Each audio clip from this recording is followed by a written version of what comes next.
So let's talk about data center lifecycle management. The data center itself, when you get involved within your facilities today, it is probably, if not the most, but probably the most expensive IT budget that is on that when you talk to the CFO or you talk to your financial people. It is a very expensive item when you take the facility, you take the servers, you take the storage, you take the networking, you take all the components and you roll it up into that budget. It's a lot of money for your organization.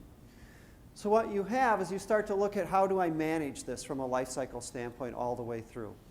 And if you see on the left side, the screen's a little bit short, but on the left side we are talking about starting with the compute analysis in the middle. And the compute analysis drives what we as facilities people need to provide as far as upkeep for our organization. So our capacities under the production facility up there of power, cooling, and space are being driven by the type of decisions being made with the IT technology. Same thing when you come to the disaster recovery side. When we get to the criteria there, which also you start to add things such as geographical locations or network connectivity or other functions are also going to drive the characteristics that we need to understand from a facility. Ultimately, when you get to the production side in the DR, you get to a decision of should we own this or should we buy this? I mean, that's really what it's coming down to.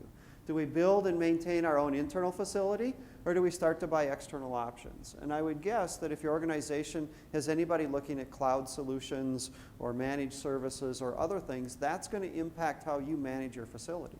That's going to impact the capacity required in your facility. It's going to impact the longevity of your facility, whether you invest some capital to make upgrades or not. From there, you get out here to the end where you may have a migration as you go through the consolidation, where you migrate those data centers. And again, now it comes into an issue of we start to rank those facilities on some sort of technical risk or business risk or financial risk, so that if you have multiple facilities, how do we consolidate them?